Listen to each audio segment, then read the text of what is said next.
Boa noite a todos e a todas que nos assistem. Olha a gente aqui de novo. Voltamos para o templo, depois tivemos que voltar aqui para a internet. Mas, amém, né? Deus sabe de todas as coisas. Deus sabe de todas as coisas. Graças a Ele, ao Senhor, que a gente tem essa ferramenta, né? Para que a gente continue estudando a palavra, aprendendo a palavra, que a gente continue pertinho do outro, ainda que fisicamente distante. Eu quero trazer uma palavra de reflexão essa noite. Essa palavra, ela se encontra no livro de João, no capítulo de número 2, que fala sobre o casamento em Caná da Galileia. É uma história bastante conhecida por todos, mas eu queria trazer algumas reflexões acerca dessa história. Eu vou lê-la. João capítulo 2, a partir do versículo de número 1. Diz assim a palavra: No terceiro dia, houve um casamento em Caná da Galileia. A mãe de Jesus estava ali. Jesus e seus discípulos também haviam sido convidados para o casamento. Tendo acabado o vinho, a mãe de Jesus lhe disse: Eles não têm mais vinho. Respondeu Jesus: Que temos nós em comum, mulher? A minha hora ainda não chegou. E sua mãe disse aos serviçais: Façam tudo o que ele lhes mandar. Ali perto havia 6 potes de pedra, do tipo usado pelos judeus para as purificações cerimoniais. Em cada pote cabiam entre 80 e 120 litros. Disse Jesus aos serviçais: Encham os potes com água. E os encheram até a borda. Então lhes disse: Agora levem um pouco ao encarregado da festa. Eles assim fizeram. E o encarregado da festa provou a água que fora transformada em vinho, sem saber de onde este viera, embora o soubessem os serviçais que haviam tirado a água. Então chamou o noivo e disse: Todos servem primeiro o melhor vinho, e depois que os convidados já beberam bastante, o vinho inferior é servido, mas você guardou o vinho melhor para o final. Este sinal miraculoso em Caná da Galileia foi o primeiro que Jesus realizou. Revelou assim a sua glória e os seus discípulos creram nele. Amém. Eu vou fazer uma pequena oração. Pai, em nome do teu Filho amado Jesus Cristo, neste momento, eu quero apresentar a minha vida e a vida de todos aqueles que estão assistindo esse vídeo em tuas mãos. Cobre-nos com o teu manto sagrado, com a nuvem da tua glória. Fala conosco, fala aos nossos corações e remova toda barreira. É no nome santo e poderoso do teu Filho amado Jesus Cristo que eu oro a ti, agradecido por tudo. Amém. Glória a Deus. Amados e amadas, essa história ela é bastante conhecida sobre esse casamento. Ela é mais conhecida ainda por ser o lugar em que Jesus manifestou a sua glória por intermédio do primeiro milagre. Para que a gente possa entender algumas reflexões que eu quero extrair dessa história, a gente primeiro tem que entender um pouco o contexto do que era uma festa de casamento para uma cultura judaica, para um povo judeu. O casamento, amados, para o judeu, ele tinha uma importância tremenda. Em nada os nossos casamentos nos dias de hoje se comparam com os casamentos dos judeus. Nós temos que lembrar que essa época desse casamento era uma época em que a cultura judaica era completamente tomada de tradições, muitas tradições. O casamento, amados, para início de conversa, era na verdade uma ordem de Deus. Deus havia dito que o homem separasse-á do seu pai e da sua mãe, ajuntasse-á à sua mulher, e serão os dois uma só carne. Aquela cultura judaica era uma cultura que prezava mais pelo coletivo do que pelo individual. Observe que, na verdade, essa cultura de priorizar mais o coletivo do que o individual, ele é ou ele faz parte da coluna vertebral do que é o Evangelho. O Evangelho diz que, embora nós sejamos muitos, nós somos um. Embora sejamos muitos membros, formamos um só corpo. Então, a cultura judaica, ela prezava mais o coletivo do que a unidade. Nós não podemos deixar de lembrar que existia naquela época, na cultura judaica, a lei da primogenitura. Na verdade, essa é uma lei antiga, vem lá do Velho Testamento, em que o primogênito ele tinha responsabilidade, por isso ele ficava com praticamente a herança toda, ele tinha responsabilidade de dar seguimento à família. Ou seja, era responsabilidade dele honrar a família, honrar o sobrenome da família, dar seguimento à família, ou seja, ele passava a ser, ou ele ficava no lugar do pai. Os outros irmãos lhes eram submissos. Era uma cultura extremamente tradicional, e nós lembramos de quando Esaú vendeu a sua primogenitura para Jacó, né? E ali naquela venda ele fez pouco caso da primogenitura, que para Deus era algo de extremo valor. Nos nossos dias, amados, de hoje, a gente tem para fazer um comparativo, a gente tem um ditado que diz assim: cachorro que tem mais de um dono, ou cachorro que tem 2 donos, morre de fome. Por quê? Porque o primeiro dono, ao olhar para o cachorro e entender que é a hora de dar comida, muitas vezes ele pensa, não, o outro dono vai dar. Quando o outro dono chega, ele pensa, não, o outro já deu. Então, lá na frente, quando chega de noite, um vai sair com pressa, aí lembra que tem que botar comida, ele diz, não, o outro está aí, ele bota. Quando o outro chega, ele se lembra também, mas ele pensa, não, o que saiu deve ter colocado. Ou seja, com o passar do tempo, o cachorro vai morrer de fome, porque um fica deixando para o outro.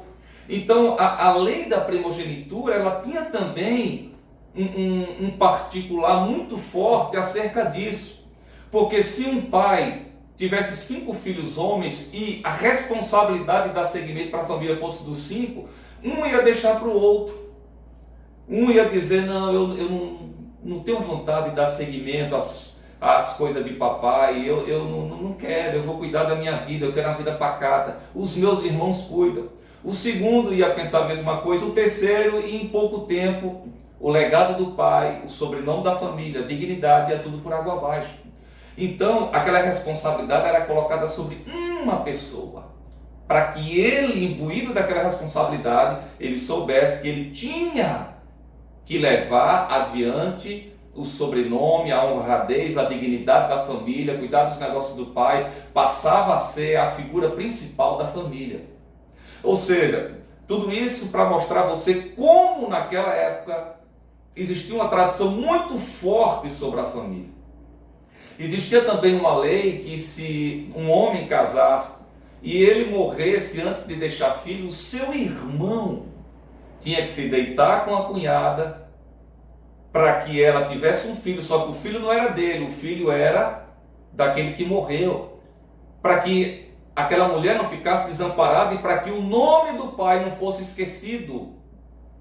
Então, observe a importância para aquela cultura que era a família. Era uma importância muito grande. Então, amados, quando ia ter uma festa de casamento, se convidava praticamente a cidade inteira. Primeiro, que os pais de uma mulher, para eles, era uma verdadeira honra casar sua filha. Lembre-se que naquela época, aquela cultura era uma cultura em que a mulher, ela não tinha muitos benefícios. A mulher era aquela que foi colocada por Deus para ajudar o homem, mas naquela cultura judaica, a mulher não tinha muita proeminência. Então, quando uma família ia casar uma filha, mulher, aquilo era uma honra. Os pais faziam questão de convidar todas as pessoas da cidade. Ficavam de fora apenas os paralíticos, os pobres, os mendigos. Então, amados, e para o homem era o início da fase adulta. Uma família, quando casava um filho homem, ele estava mostrando para a sociedade: olha, meu filho agora é adulto, meu filho agora tem responsabilidades. Ou seja, o casamento era algo grandioso, repleto de significados, de uma cultura tradicional que levava muito em consideração tanto a honra como a vergonha. Então, entendendo esse contexto, amados, do que era o casamento naquela época, a gente chega exatamente aqui, em João capítulo de número 2. O casamento era um evento extraordinário, é por isso que eles chegavam a durar até mais de 7 dias. O casamento naquela época chegava a durar até mais de 7 dias. Vinha a família toda, era um acontecimento. Então o contexto é exatamente esse. Amados e amadas, todos eram convidados, exceto alguns. Olha o que diz o versículo de número 2. Jesus e seus discípulos também foram convidados. Por que ele usa o também? Ele usa o também exatamente para mostrar isso, que o casamento era um evento, era uma festa em que todos eram convidados, porque era era uma honra para os pais dos noivos mostrar para a sociedade o filho, o noivo, que chegou à sua fase adulta, e a filha, porque era uma honra, estava sendo casada, estava sendo entregue em casamento. Então, inclusive Jesus e os seus discípulos, que eram pessoas simples, haviam sido convidadas para aquele casamento. Eu falei de tudo isso, amados, porque sem esse conhecimento do contexto do que era o casamento para o judeu, a gente não vai conseguir extrair as reflexões. Entendendo tudo isso, acerca do significado do casamento para o judeu, a gente começa a entender o porquê que faltar vinho naquele casamento foi uma verdadeira tragédia. O vinho era o elemento principal de praticamente todas as celebrações judaicas. Praticamente todas as celebrações judaicas, o vinho era o elemento principal. Então, acabando o vinho numa festa daquela, amados, para o judeu, naquela cultura, aquilo era uma humilhação, aquilo era uma vergonha, aquilo era uma desonra, aquilo era terrível, aquilo não era apenas um descuido, aquilo significava o fim da festa. Acabou o vinho significava acabou a festa. Aquilo para os pais dos noivos era uma desonra sem tamanho, era uma tragédia. É por isso que quando João vai relatar sobre esse casamento, João vai exatamente no momento em que o vinho acaba. João não fala quem eram os noivos, João não fala de que família eram os noivos, João não fala dos preparativos do casamento, João não fala de absolutamente nada. João fala apenas do momento em que o vinho acaba. Porque o vinho acabar era a parte mais significativa daquele casamento. Porque o vinho acabar, amados, era um sinal de uma tragédia. Era uma tragédia para os pais. O vinho acabou antes da hora. E agora? O que é que a gente vai fazer? Isso é uma vergonha. Uma cultura que prezava muito tanto a honra como a vergonha, ou seja, aquele que merecesse honra, eles davam duplicada, mas aqueles que merecessem vergonha, eles também davam a vergonha duplicada. Era uma cultura extremamente forte. Então, para que a gente consiga extrair o porquê que João relatou esse momento da falta do vinho, eu penso que uma chave para a gente entender melhor essa história, ela se encontra exatamente no versículo de número 11. O versículo de número 11 diz assim, ó: este sinal miraculoso em Caná da Galileia foi o primeiro que Jesus realizou. Revelou assim a sua glória e os seus discípulos creram nele. Amados, preste bem atenção numa coisa. A Bíblia diz que aqui foi um milagre, e foi um milagre. Não há ciência por trás disso, não há compreensão e entendimento, não há lógica se transformar água em vinho. Aqui foi um milagre, mas mais do que um milagre, aqui também foi um sinal. A Bíblia diz, este sinal miraculoso. Ele foi muito mais do que um milagre. Um sinal, amados, ele é uma referência. E na verdade aquilo foi uma referência, porque diz que foi o primeiro milagre que Jesus realizou. Ou seja, aquele sinal, na verdade, ele foi o marco zero. Ele foi o marco inicial. Ele foi o sinal em que Jesus revelou a sua glória, ou seja, a sua identidade às pessoas, em que ele mostra quem ele realmente era. Então teve muita importância esse milagre. Eu quero fazer um exercício para que a gente vá um pouco mais além. Preste atenção. Quando um empreendedor, um empresário, ele quer lançar um produto novo, quando um escritor quer lançar um livro novo, quando um cantor quer lançar um trabalho novo, um CD novo, quando um pintor quer lançar uma coleção nova de quadros, normalmente eles escolhem o dia, o marco zero. Eles vão escolher o dia do lançamento. Só que esse dia do lançamento eles escolhem de forma extremamente minuciosa. O empreendedor que vai lançar um produto novo, ele escolhe com detalhes, com minúcia, com atenção, o lugar onde ele vai apresentar esse produto. Vale também para o cantor que vai lançar o CD novo, o escritor que vai lançar o livro. Ele escolhe com bastante cuidado o dia. Qual o melhor dia para eu lançar esse produto? A hora, qual é a melhor? O lugar, qual o melhor lugar para eu lançar? Se for um escritor, normalmente ele vai escolher o momento de uma feira literária. Qual o melhor momento para eu lançar esse produto? Ele vai atentar para a ambientação, ele vai escolher com bastante cuidado os convidados, ou seja, para que ele lance aquele produto novo, aquilo é um sinal para que aquele produto dele, o CD, o livro, tenha o sucesso que ele almeja. Ele tem que cuidar dos detalhes no momento do lançamento, para que o produto dele atinja o maior número de pessoas, para que ele tenha sucesso naquele produto. Agora preste atenção, a Bíblia diz que esse foi também o marco zero de Jesus. Foi o marco inicial de Jesus. Agora, qual foi o cartão de visitas de Jesus?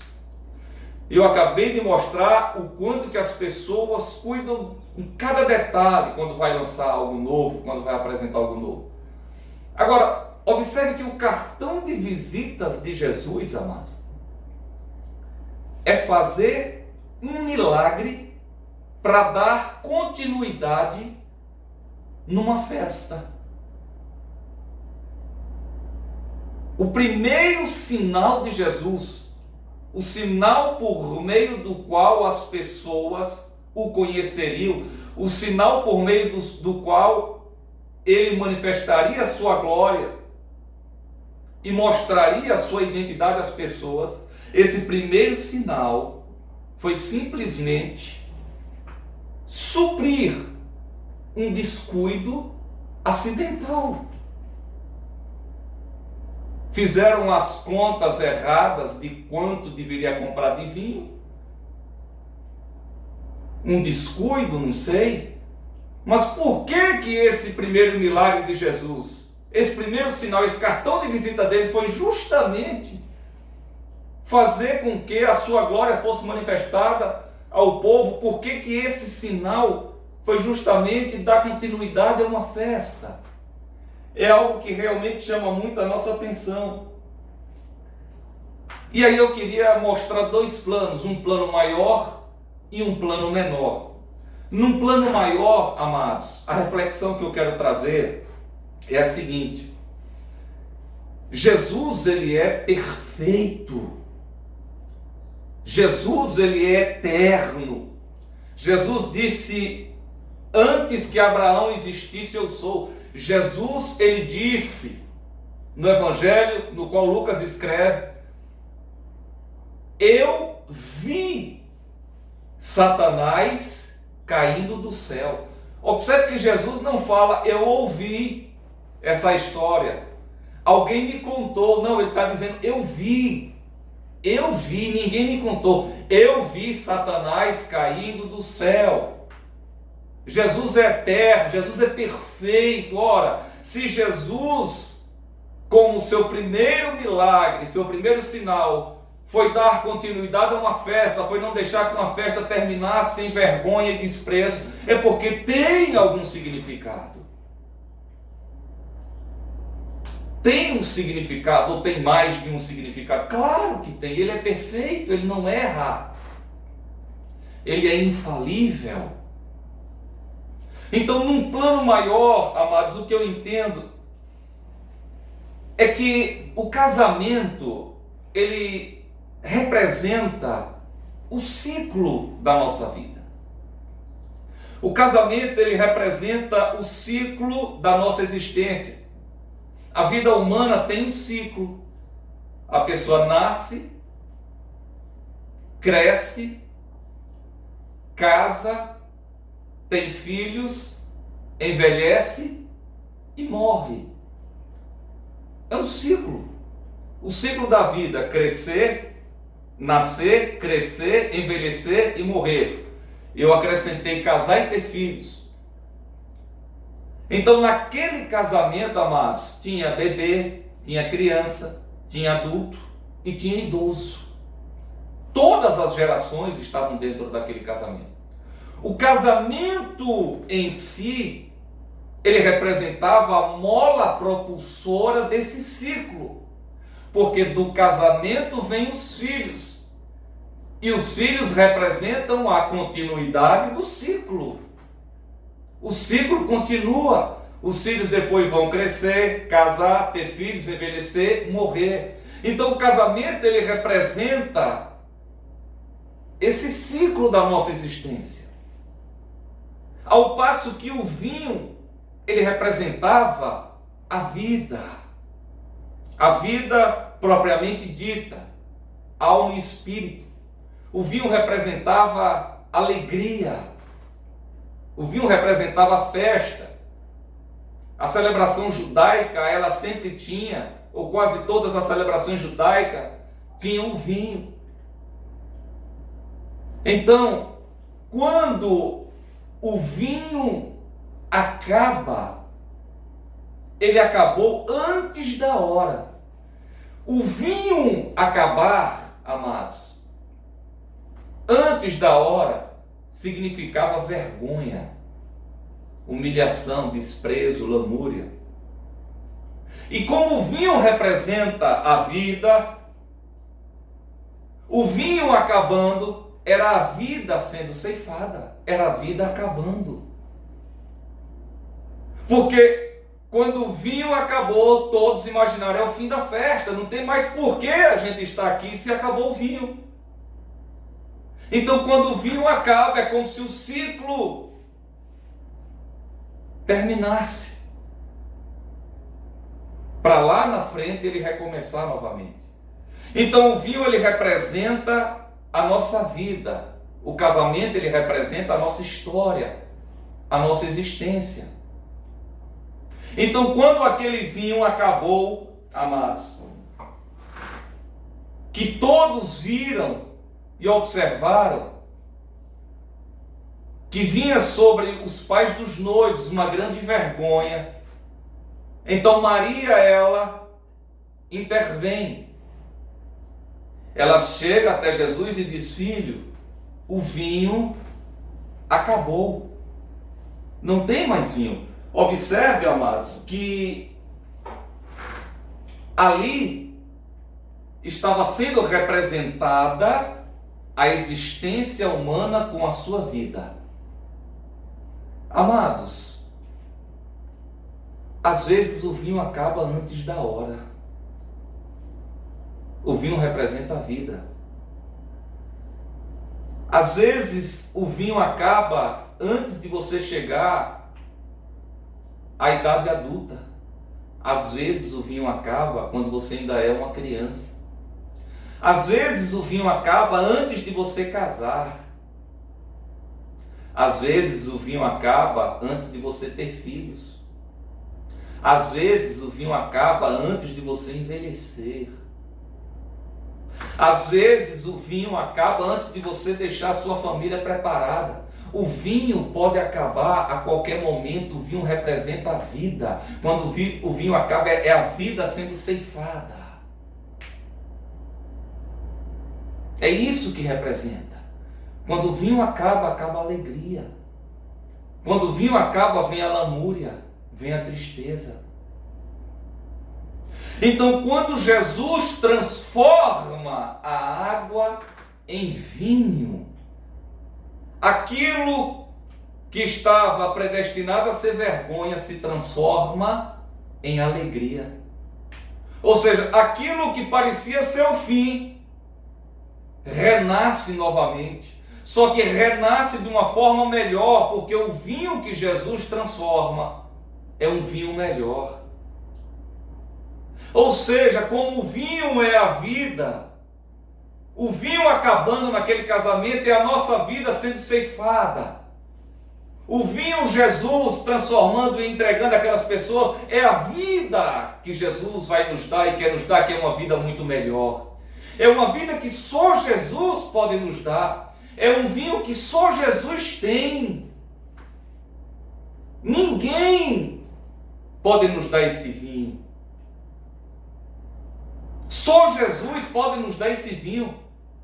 Uma hora o seu vinho vai acabar, uma hora o meu vinho vai acabar.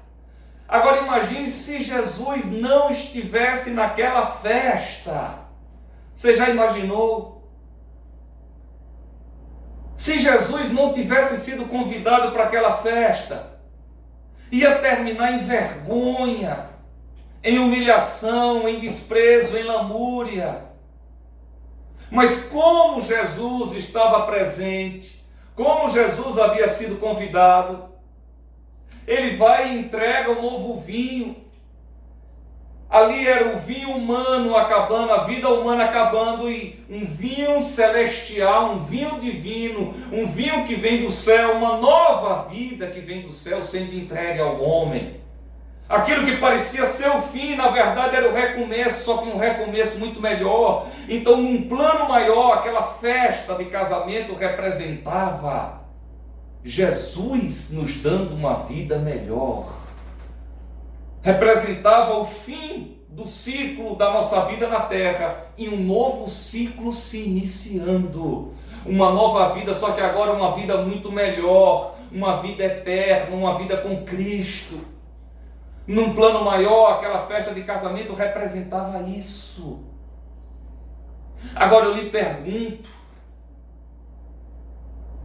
se o seu vinho acabar hoje, Jesus está na sua festa? Jesus está presente no seu casamento. O casamento é o ciclo da sua existência. Jesus está presente na sua existência, na sua vida. Jesus faz parte da sua vida. Jesus foi convidado para fazer parte da sua vida. Porque se Jesus não tiver na sua vida, quando o vinho acabar, só vai restar dor, vergonha, lamúria e sofrimento. Agora, se Jesus estiver presente na sua vida, na sua festa, na sua existência, pode ter certeza que esse vinho que se acaba, na verdade não simboliza o fim, ele simboliza um recomeço, porque virá do céu um vinho novo, um vinho muito mais excelente do que esse, uma vida muito mais excelente do que essa. O problema, amados, é que eu falei que o casamento ele representava o ciclo da vida. A sua vida, a sua existência pode ter alegria, você pode ter alegria na família, você pode ter um marido que lhe dá alegria, você pode ter filhos que lhe dá alegria, você pode ter esposa que lhe dá alegria, você pode ter um trabalho que lhe dá alegria, mas esse vinho uma hora vai acabar. Uma hora o vinho acaba. Você pode ter uma vida até feliz, mas e quando o vinho acabar? Só vai restar choro, lágrimas, vergonha. Se Jesus não estiver presente na sua festa, na sua existência, na sua vida, no momento em que o vinho acabar, é o fim. Não resta mais nada a não ser sofrimento. Pense nisso. Pense nisso. Esse foi o plano maior do que representava e do que significava esse casamento. Num plano menor, amados, esse casamento, preste bem atenção numa coisa, ele representa aquilo que Deus quer que a gente, ou o posicionamento que Deus quer da gente para com Ele. Preste atenção. No versículo de número 8 e no versículo de número 9, nós somos apresentados ao encarregado da festa. O versículo de número 8 diz: então lhes disse, agora levem um pouco do vinho ao encarregado da festa. Eles assim fizeram, e o encarregado da festa provou a água, que fora transformada em vinho. Quem é o festa, amados? Nada mais é do que, parafraseando com os nossos dias de hoje, um mestre de cerimônias. Quando a gente vai fazer uma festa, um casamento, uma formatura, a gente contrata uma equipe, uma empresa, para ser a responsável pela festa. Essa mestre ou esse mestre, eles têm a responsabilidade de fazer com que tudo dê certo na festa. Ele tem a responsabilidade de fazer com que não falte a comida, não falte a bebida. Ele tem a responsabilidade de fazer com que não fique nenhum convidado em pé, mas que tenha mesas e cadeiras para todos. Ele tem a responsabilidade de verificar se a ornamentação está ok, se está certa. Normalmente ela fica, o encarregado ou a encarregada fica com um walkie-talkie, falando com as pessoas para saber se está tudo ok, e aquela correria, porque no fim, ou no fundo, a responsabilidade dela é fazer com que a festa dê certo, é fazer com que a festa seja um sucesso, é fazer com que a festa seja maravilhosa, é fazer com que os noivos se sintam satisfeitos, é fazer com que todos saiam regozijados. Essa era a função do encarregado, essa é a função do mestre de cerimônias. Agora imagine esse encarregado, esse mestre de cerimônia, no momento em que ele recebeu a notícia de que o vinho havia acabado. Uma festa que durava pelo menos 7 dias, provavelmente no segundo ou terceiro dia o vinho acaba. Imagine o peso que desabou sobre aquele homem. Ele era o responsável. Provavelmente ele havia sido pago para aquilo, para fazer com que tudo desse certo. E aí acaba o quê? O elemento principal. Aquilo que simbolizava simplesmente o fim da festa. Imagine como aquele homem deve ter ficado. O peso que não caiu sobre ele.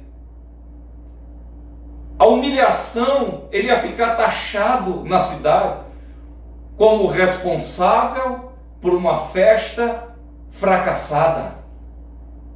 Aí quando Jesus então transforma água em vinho, e não apenas num vinho qualquer, mas num vinho extremamente excelente, muito mais, abundantemente mais excelente do que o vinho de outrora, Jesus ele não salva apenas a pele daquele homem. Jesus não salva apenas aquele homem. Jesus, na verdade, está falando algo. Jesus estava dizendo: eu sou o verdadeiro mestre de cerimônias. Eu sou o verdadeiro Senhor da festa. Sou eu quem sou aquele que pode manter uma festa até o seu final em profundo regozijo. A palavra do Senhor diz que vão é o socorro do homem. Em um plano menor, eles deixaram a alegria e a felicidade a encargo de um homem. E aquele homem falhou. Os homens falham. As instituições falem. Mas só Jesus é infalível. Então Jesus não salva só a pele daquele homem. Jesus diz para todo mundo: eu sou o verdadeiro mestre de cerimônias.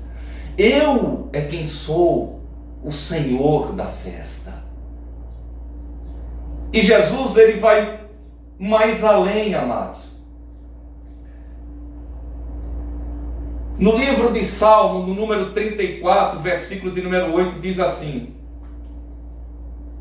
provem e vejam que o Senhor é bom. Provem e vejam que o Senhor é bom. Davi escreveu esse salmo.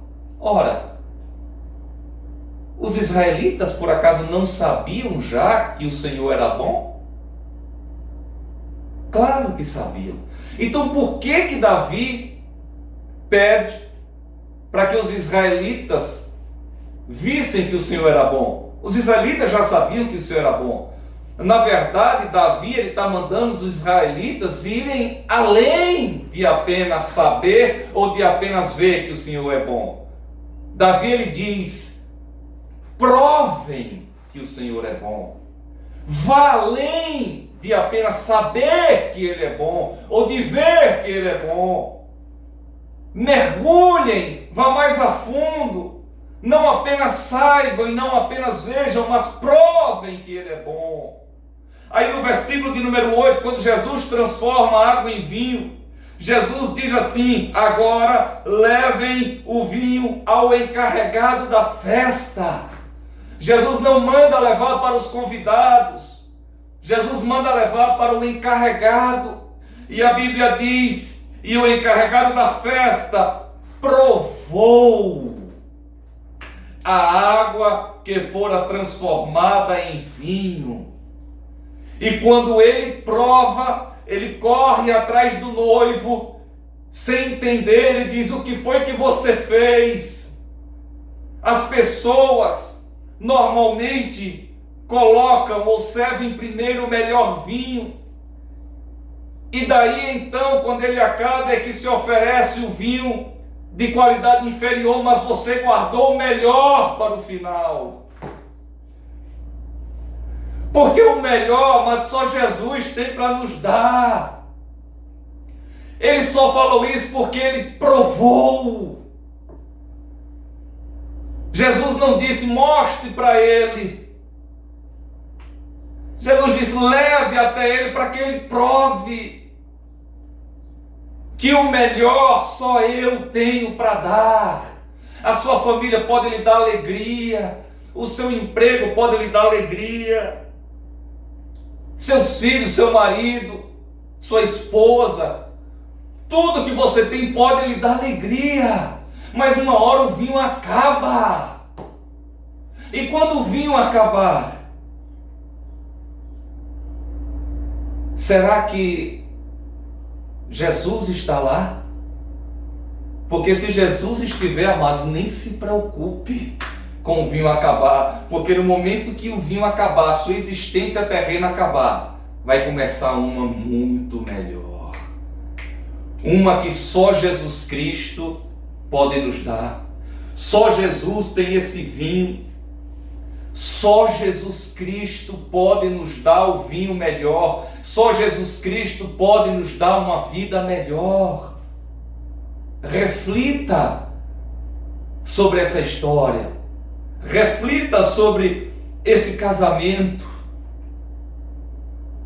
prove que o Senhor é bom, não deixe de convidar Jesus para a sua vida, ainda que sua vida seja maravilhosa, uma hora ela vai acabar.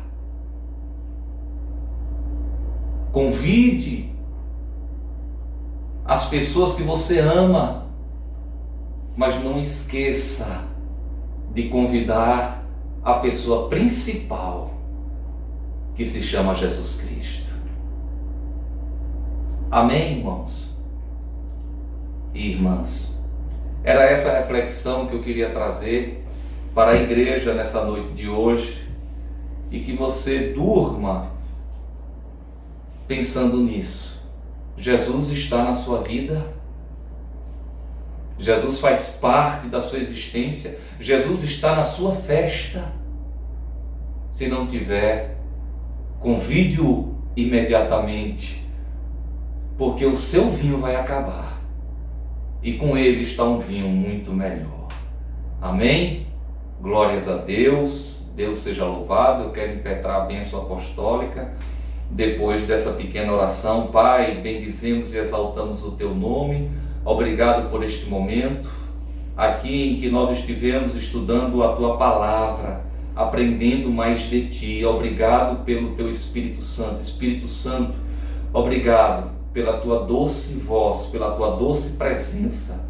Aleluias, nos trazendo conhecimento, nos trazendo sabedoria, nos trazendo intimidade contigo. Obrigado, meu Deus. Abençoe cada um, Deus, que está nos assistindo. Abençoe nossas vidas hoje e sempre. É em nome do Teu Filho amado Jesus Cristo que oramos a Ti agradecidos. Amém. Que o amor de Deus, nosso Pai, a graça salvadora e redentora do Seu Filho amado Jesus Cristo, as doces e eternas consolações do Espírito Santo de Deus recaiam sobre todos nós, sobre todo o povo de Deus espalhado sobre toda a terra, desde agora e para todo sempre. Amém. Glórias a Deus.